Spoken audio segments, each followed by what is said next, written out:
나는 부활이요 생명이니, 나는 부활이요 생명이니 제목으로 말씀 전하겠습니다. 우리는 1년에 한 번씩 예수님의 십자가를 묵상하고 예수님의 부활을 기뻐하는 시간을 갖습니다. 올해에도 고난주간 특별 기도회를 통해서 예수님의 십자가 앞에 있는 우리 모습을 돌아보았죠. 그리고 오늘 부활절 예배 자리에 있어요.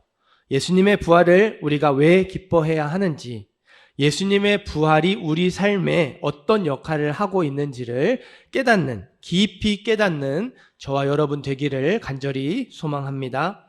3절부터 6절이에요. 3절, 4절, 5절, 그리고 6절까지 한 번 더 읽어보겠습니다. 시작.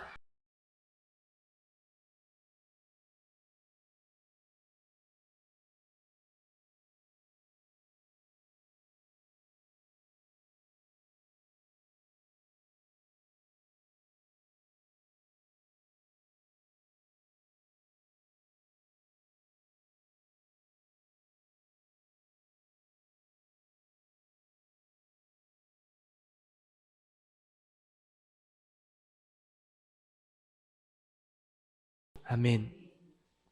마르다와 마리아의 오빠 나사로가 병 들었어요.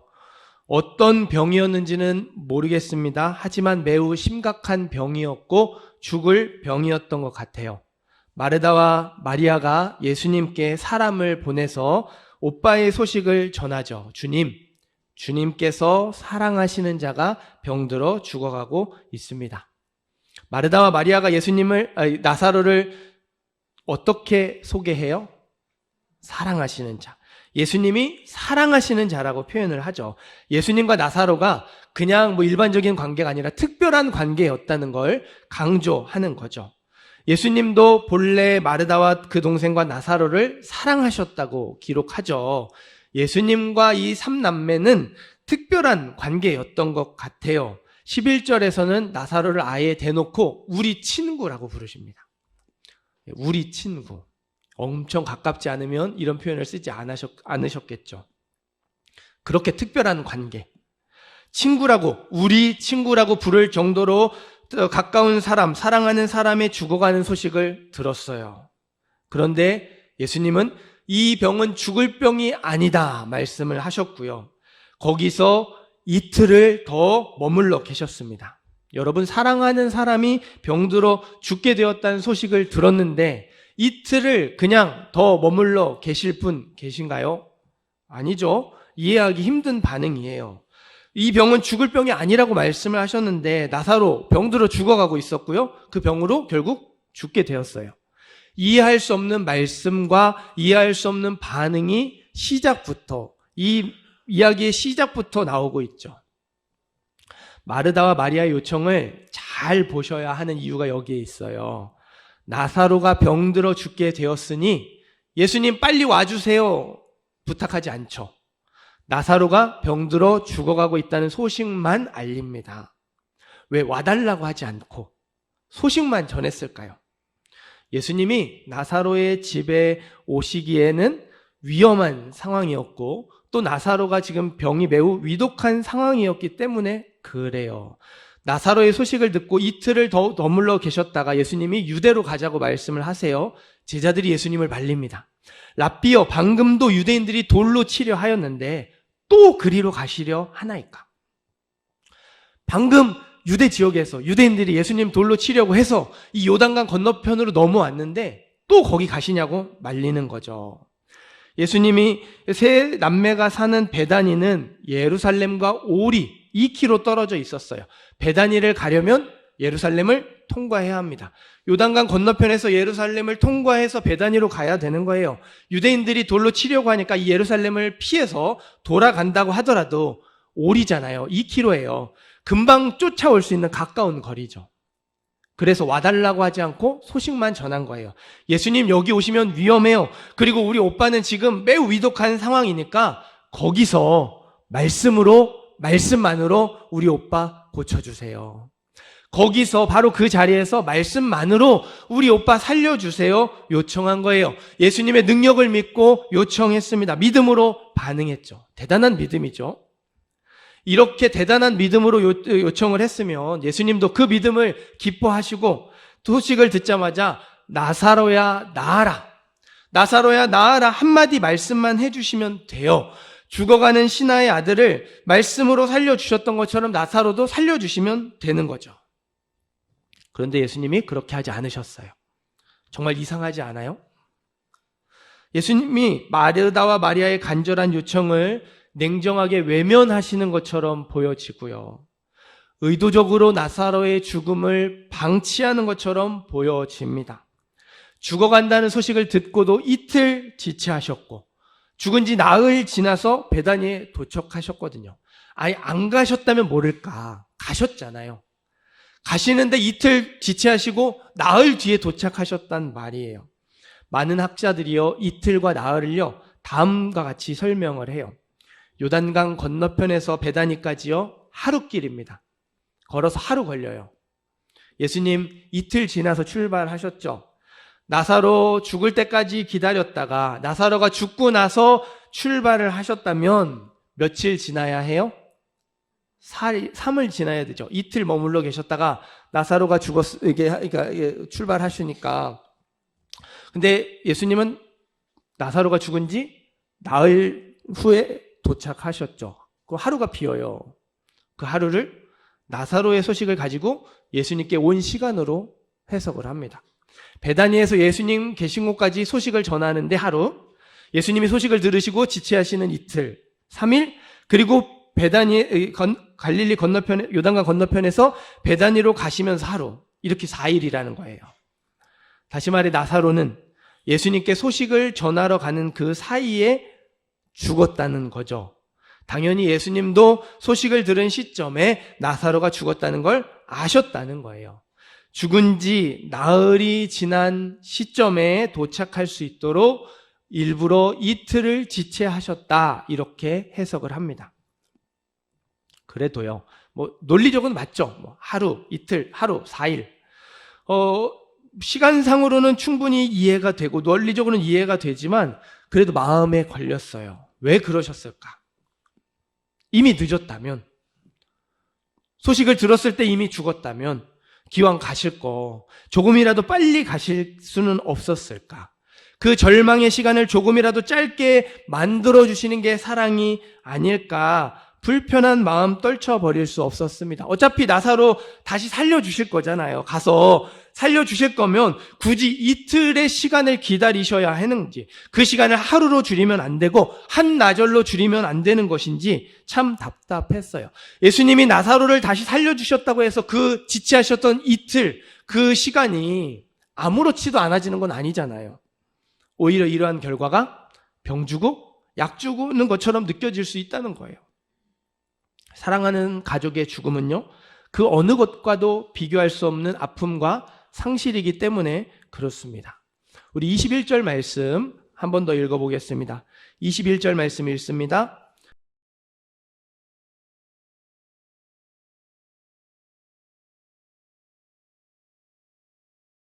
아멘. 우리 32절도 한 번 더 읽어볼게요. 32절도 읽습니다.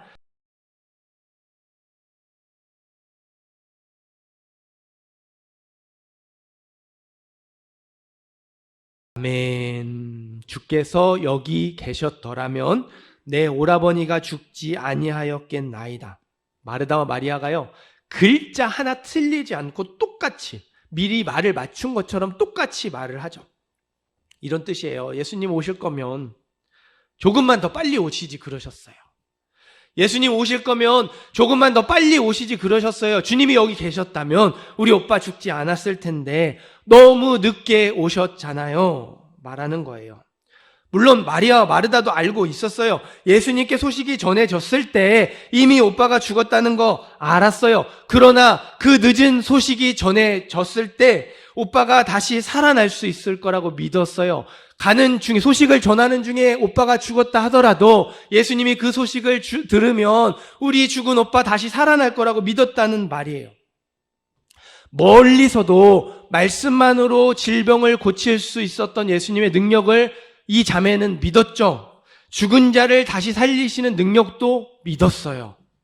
예수님이 이제 막 죽어서 장례를 치러야 하는 회당장 야이로의 딸 살려주셨잖아요. 죽어서 무덤에 묻으러 가고 있는 나인성 과부의 아들도 살려주셨거든요. 오빠가 죽었어요. 소식을 전하기 전에 죽었다 하더라도 예수님이 그 소식 듣고 최대한 빨리 오시면 예수님의 능력으로 오빠가 다시 살아날 거라 믿었다는 거예요. 하지만 그 소망마저 산산조각나고 말았어요. 예수님이 오시긴 오셨는데 너무 늦게 오셨거든요. 이건요, 예수님과 마르다의 대화에도 잘 나와 있어요. 예수님이 말씀하십니다. 내 오라비가 다시 살아나리라. 마르다가 뭐라고 대답하냐면요, 마지막 날 부활 때에는 다시 살아날 줄을 내가 아나이다.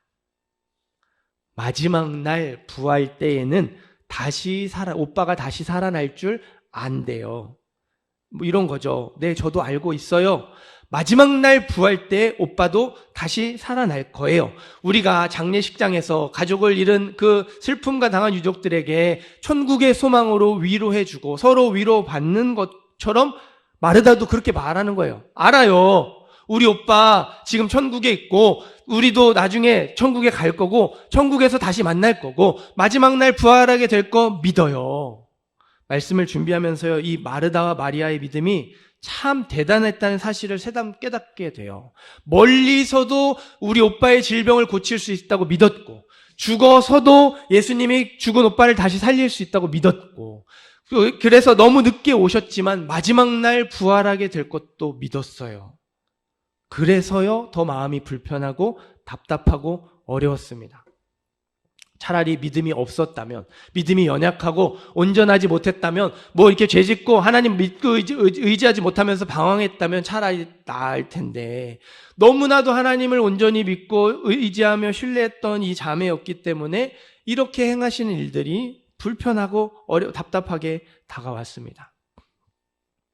우리도 오늘 말씀과 비슷한 경험을 많이 하면서 살아가는 것 같아요. 하나님이 지체하시는 것처럼 보입니다.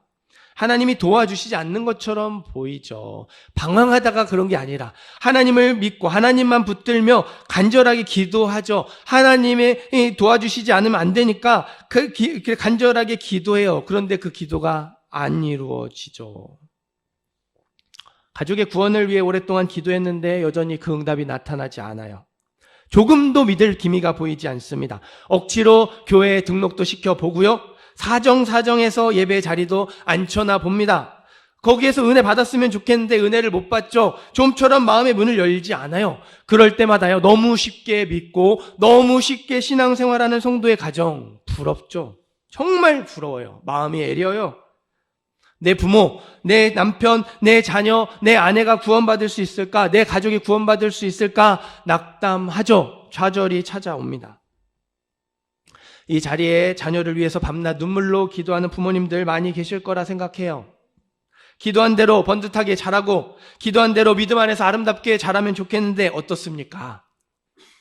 달래도 보고 따끔하게 혼내기도 해보고 최선을 다해서 이런저런 방법 다 해봤는데 이놈의 자식이 도무지 들어먹을 생각을 안 해요. 아무 소용이 없어요.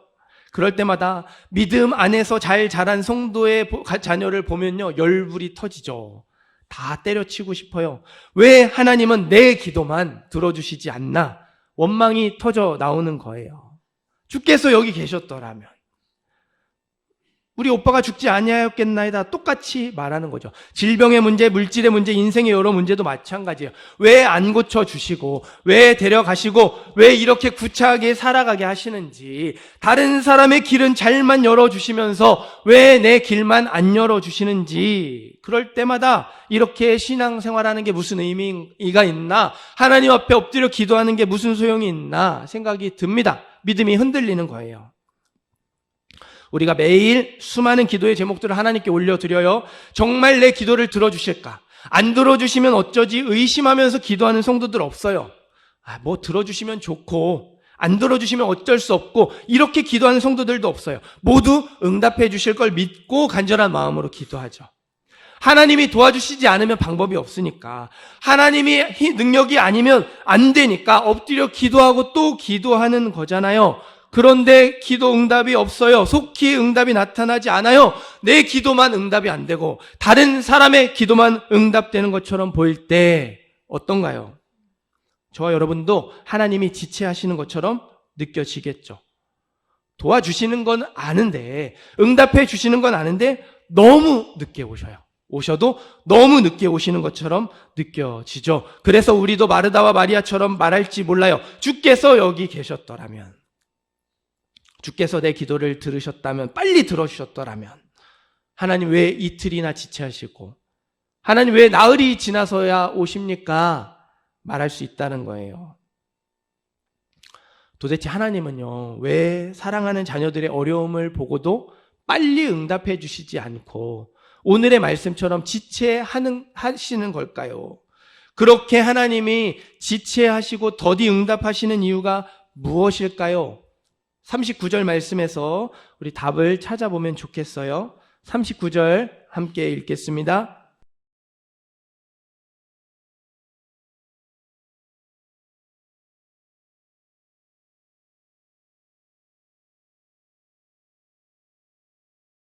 아멘. 예수님이 나사로의 무덤 돌문을 열라 말씀하십니다. 마르다가요, 손사래를 쳐요. 안 돼요, 안 돼요, 예수님. 벌써 죽은 지 나흘이나 지났습니다. 이미 시체가 썩어서 냄새가 나잖아요. 이 냄새 못 맡으세요. 이제 와서 그 나사로의 시체를 꺼낸들 무슨 소용이 있겠냐는 거예요. 마지막 날 나사로가 부활하게 될 것을 믿지만 지금은 아니라는 거예요. 지금은 못 살아난다는 겁니다. 너무 늦었고 다 끝났다는 거예요. 우리는요, 장례를 치른 후에 매장을 하죠. 3일장 치르고 매장을 합니다. 유대인들은요, 죽은 당일날 매장을 하고 이후에 장례를 치렀어요. 건조한 지역이라서 시체가 빨리 썩어서 당일날 묻은 거예요. 예수님이 다시 살려주신 회당장 야이로의 딸, 나인성 과부의 아들 모두 죽은 당일날 예수님을 만났죠. 당일날 시체를 묻잖아요. 당일날 죽었다가 살아났어요. 게다가 유대인들은요, 죽은 자의 영혼이 사흘 동안은 시체에 머물러 있다고 생각을 했어요. 이게 참 이상한 생각인데, 어쨌든 당일날 이렇게 이제 묻고 3일 동안은 그래도 영혼이 머물러 있어서 혹시나 살아날 가능성이 있다고 했어요. 그러나 4일은, 나흘은 다시 살아날 길이 완전히 끊어진 때인 겁니다. 영혼도 떠나고 시체도 썩기 시작한 거예요. 나사로는요, 그냥 죽은 게 아니라 완벽하게 죽은 거예요.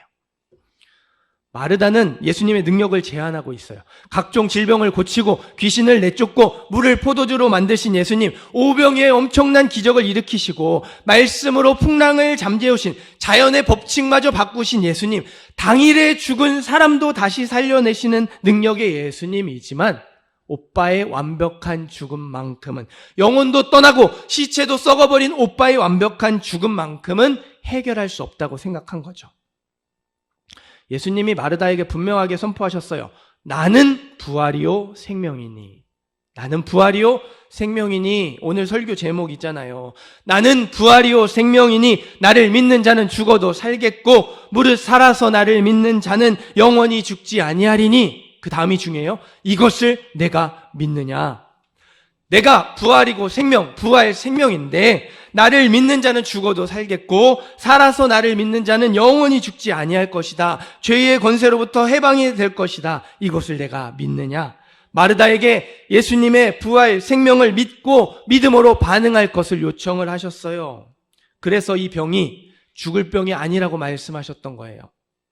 하지만 마르다, 제자들, 부활 생명을 온전히 믿음으로 받아들이지 못했죠. 주위에 있는 사람들도 마찬가지였어요. 태어나면서부터 맹인이 된 사람의 눈도 뜨게 해주신 능력의 예수님이 사랑하는 사람의 죽음은 막지 못했구나. 예수님도 어쩔 수 없구나. 함께 마리아와 함께 울었어요. 그렇게 믿음이 좋았던 마르다와 마리아, 예수님을 따라 위험한 지역으로 왔던 제자들, 그 자리에 있었던 사람들, 예수님의 완전하게 죽은 나사로를 다시 살릴 능력이 있다고 믿지 못했어요. 단 한 사람도 믿지 못했습니다. 예수님이 부활 생명이라는 사실을 믿었던 사람, 한 사람도 없었어요. 바로 이러한 이유 때문에 예수님이 이틀이나 지체하시고 나흘이 지나서 도착하신 거예요. 마르다와 마리아의 소망이 완전하게 끊어질 때까지 기다리셨어요. 아무렇지도 않게 기다리지 않으셨어요. 이 말씀에 보면 예수님이 마리아와 사람들이 함께 울 때, 주께서 여기 계셨더라면 내 오라버니가 죽지 않았겠나이다 울 때 예수님도 함께 눈물을 흘리셨습니다. 그냥 눈물 한 방울 흘린 게 아니에요. 이 원어의 표현은요, 펑펑, 그 감정을 주체할 수 없어서 펑펑 우셨다고 표현이에요. 예수님이 이틀 지체하실 때 아무렇지도 않게 내가 완벽하게 소망이 끊어질 때까지 기다려야지, 아무렇지도 않게 기다리셨겠어요? 아니에요. 똑같이 아파하시며 기다리셨다라는 거예요. 눈물을 참으며 기다리셨다는 거예요. 그리고 그 완전히 소망이 끊어졌을 때 찾아가셔서 완전하게 죽은 나사로를 다시 살리심으로 예수님이 부활 생명이심을 알게 하셨어요. 예수님이 생명의 주인이시며 참되고 유일하신 소망이심을 알게 하셨습니다. 이 일을 통해서 제자들과 마르다와 마리아가, 그 자리에 있는 모든 사람들이 예수님을 부활 생명으로 받아들이게 하셨어요. 오늘은 부활절입니다. 예수님이 우리 죄를 위해 십자가에 죽으시고 사흘 만에 다시 살아나셨어요. 죽음의 권세를 이기고 승리하셨습니다. 부활 생명이신 예수의 이름 앞에 죽음의 문제도 힘을 잃고 예수의 이름 앞에 안에 참된 소망이 있음을 증명해 보이셨어요. 할렐루야. 이런 말이 있어요. 인간은 돈이 없어도 살 수 있다.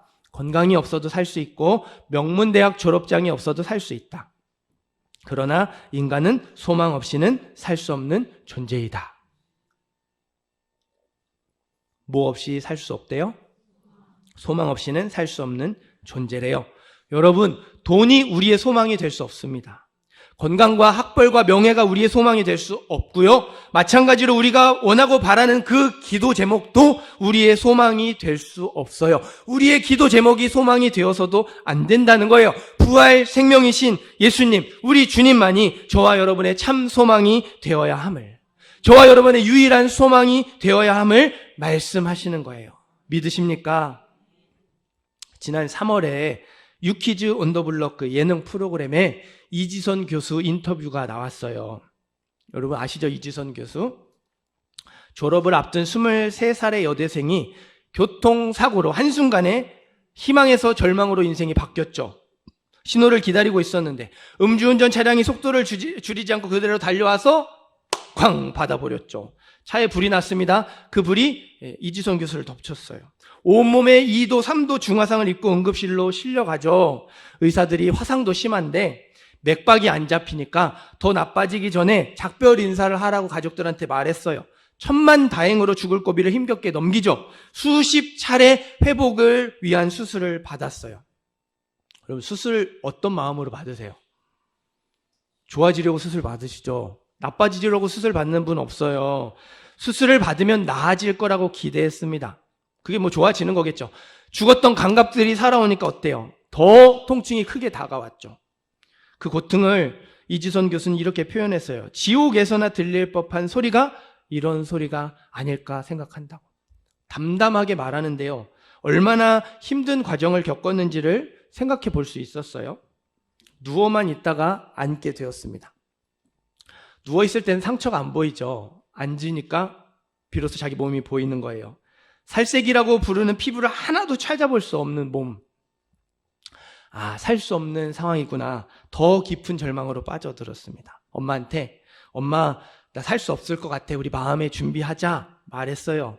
그랬더니 엄마가요, 너 다시는 상처 보지 않겠다고 약속해 하시면서 억지로 밥을 먹이시고 기도하셨대요. 이게 지선이의 살이 되고 이게 지선이의 피부가 되게 해주세요. 어머니의 기도가 이지선 교수의 마음을 움직였던 것 같아요. 살아서 나가야 되겠다 마음을 먹었대요.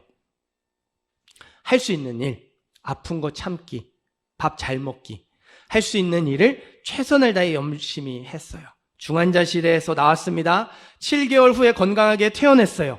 하지만 예전의 모습으로 돌아갈 수 없었죠. 전혀 기대하지 않았던 모습, 여러분이 보고 있는 그 기억하고 있는 모습으로 살아가야 했어요. 또 다른 어려움의 시작이었던 거죠. 퇴원하고 일상으로 돌아와서 그 당시에 제일 듣기 싫었던 소리가요, 혀 차는 소리였대요. 길에서 마주치는 사람들이 보면서 다 혀를 차며 지나갑니다. 다시 보려고 아닌 척 돌아와서 자기를 살펴보고 갔대요. 동물원 개처럼 구경하면서 했던 거죠. 이지선 교수 인터뷰 마지막 부분에 이런 내용이 나와요. 갑작스러운 일들로 인해서 힘들어하는 분들에게 꼭 전하고 싶은 이야기가 있대요. 꿈에서조차 일어나지 않기를 바라는 일들, 오늘 말씀으로 치면 하나님이 지체하시는 이틀과 너무 늦게 오시는 나흘이 되겠죠. 그런 일들이 우리 삶에 일어나기도 하는데 우리는 그 일과 잘 헤어질 수 있다. 어떻대요? 그 일과 잘 헤어질 수 있대요. 지금 당장의 모습, 보이는 내 상황은 암울하고 절망적일지라도요, 우리의 인생이 결코 비극으로 끝나지 않을 거라고, 꽤 괜찮은 해피엔딩이 될 거라고. 제가 이 말이 되게 마음에 와닿았어요. 꽤 괜찮은 해피엔딩. 동화에서 왕자 공주가 만나서 결혼하고 행복하게 살았습니다. 모든 비극이 사라지고 정말 행복한 결말이 됩니다. 이런 해피엔딩은 아닐지라도요, 꽤 괜찮은 해피엔딩이 우리 앞에 있을 거라고. 그 기대감, 그 소망으로 또 하루를 살아가 주셨으면 좋겠다고. 그러면 분명 그날이 올 거라고 당부를 하더라고요. 여러분, 이지선 교수 신앙생활 하는 사람이에요. 물론 이제 이 예능 인터뷰이기 때문에 이렇게 최대한 믿음을 드러내지 않고 이야기했지만 이게 믿음의 소망을 이야기해 주는 거잖아요. 그래서 그런 믿음의 소망에 의심이 들 때 그때 자기를 떠올려 봐달라고. 이렇게 꽤 괜찮은 해피엔딩을 향해 살아가는 사람도 있으니, 저런 인생도 있으니 힘을 내주시라고. 많은 사람들이 나의 인생을 끝났다고 말하고 미래가 없다고 말했는데, 그렇게 다 망가진 것 같은데 계획한 대로 흘러가지 않고 다 그렇게 어그러졌을지라도 내 인생 꽤 괜찮은 해피엔딩을 향해 나아가고 있다고, 그런 마음을, 나와 같은 마음을 가져달라고 부탁을 했습니다. 예수님은 마르다와 마리아와 나사로를 사랑하셨어요. 그러나 그들이 원하는 것을 그들이 원하는 때에 그들이 원하는 방식으로 이루어 주지 않으셨죠. 그들이 원하는 것을 그들이 원하는 때에 그들이 원하는 방법으로 이루어 주셔서 사랑을 나타내지 않으셨어요. 오히려 불행처럼 여겨지고 절망처럼 느껴질지라도 이틀을 지체하시고 나흘이 지나서 도착하셨습니다. 그리고 그들을 향한 예수님의 사랑을 가장 풍성하게 경험할 수 있도록 역사해 주셨어요. 우리도 똑같습니다. 하나님은 저와 여러분 한 사람 한 사람을 사랑하세요. 우리를 사랑하시되 끝까지 사랑하십니다.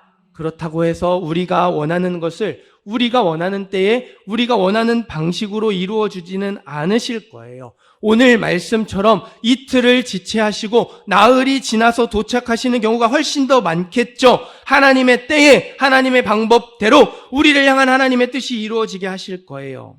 그러나 그때 우리를 향한 하나님의 사랑, 완전하고 완벽한 하나님의 사랑을 가장 크게, 가장 풍성하게 경험하게 하실 줄 믿습니다. 사랑하는 성도 여러분, 완벽하게 소망이 끊어진 것처럼 보일지라도 우리는 좌절할 필요가 없어요. 하나님의 뜻을 다 이해하지 못하고 여전히 나를 향한 하나님의 계획을 알지 못해도 괜찮습니다. 하나님의 인도하심을 인정하지 못하고 받아들이기 어렵더라도 괜찮아요. 참 소망, 유일한 소망이신 예수의 이름, 부활 생명이신 예수의 이름을 붙들면 되거든요. 그러면 우리는 다시 일어날 수 있어요. 부활 생명이신 예수 안에서 소망을 품고 다시 일어날 수 있습니다. 또다시 믿음의 길을 걸어갈 수 있고요. 꽤 괜찮은 해피엔딩을 향해 나아갈 수 있어요. 우리의 인생에 죽음보다 큰 문제는 없잖아요. 아무리 중요한 것도, 아무리 대단한 것도 죽으면 소용이 없습니다. 끝이죠. 예수님이 죽음의 권세를 이기시고 죽음의 문제를 해결하셨습니다. 부활 생명이심을 나타내 보여주셨어요. 부활 생명이신 예수님이 우리의 진정한 소망이 되신다는 사실 꼭 기억하시기를 바라요. 이 사실을 믿음으로 붙드는 저와 여러분이 되기를 간절히 소망합니다. 말씀을 맺겠습니다. 저와 여러분에게 하나님이 지체하시는 것처럼 보이는 이틀은 무엇입니까? 완전히 죽고 소망이 산산조각 나서 그렇게 망해버린, 끝나버린 나흘은 또 무엇입니까? 로마서 8장 28절은요, 우리와 이틀과 나흘에 대하여 이렇게 대답합니다. 우리가 알거니와 하나님을 사랑하는 자, 곧 그의 뜻대로 부르심을 입은 자들에게는 모든 것이 합력하여 선을 이루느니라. 우리가 알거니와 하나님을 사랑하는 자, 곧 그의 뜻대로 부르심을 입은 저와 여러분에게 우리의 모든 것이 합력하여 선을 이룬다고 말씀해 주셨어요. 이 모든 것에 저와 여러분의 이틀과 나흘을 넣어 보셨으면 좋겠어요. 우리가 알거니와 하나님을 사랑하는 자, 곧 그의 뜻대로 부르심을 입은 자들에게는 우리의 이틀이 합력하여 선을 이루느니라. 아멘. 우리가 알거니와 하나님을 사랑하는 자, 곧 그의 뜻대로 부르심을 입은 자들에게는 우리의 나흘이 합력하여 선을 이루느니라. 아멘. 하나님은 저와 여러분에게 참 소망의 이름, 예수의 이름을 주셨어요. 그리고 약속해 주셨습니다. 부활이요 생명이신 예수님을 통해 우리의 이틀과 우리의 나흘에 합력하여 선을 이루어 주시겠다고 약속해 주셨어요. 내가 원하는 때에 내가 원하는 방법으로 이루어 주지 않으신다 하더라도 하나님의 때에 하나님의 방법으로 우리를 향한 하나님의 뜻을 이루어 주겠다고 약속해 주셨어요. 완전하고 완벽한 하나님의 사랑을 가장 크게 경험할 수 있도록 역사해 주신다고 약속해 주셨고요. 지금의 이 모습에서도 꽤 괜찮은 해피엔딩으로 나아갈 수 있다고 약속해 주셨어요. 그래서 주어진 상황과 상관없이 또 하루를 믿음으로 살 수 있도록 힘주시고 위로해 주시고 함께해 주신다고 약속해 주셨습니다. 오늘은 부활절이에요. 예수님이 죽음의 권세를 이기시고 다시 살아나셨습니다. 승리하셨습니다. 승리의 메시지와 함께 이 소망의 약속을 붙드는 저와 여러분이 되기를 간절히 소망합니다. 우리의 이틀과 우리의 나흘을 다시금 부활 생명이신 예수님께 올려드리면서 바로 거기에서 참된 소망, 그리고 꽤 괜찮은 해피엔딩으로 나아갈 수 있는 길을 발견하는 모든 성도님들 되시기를 주님의 이름으로 축원합니다.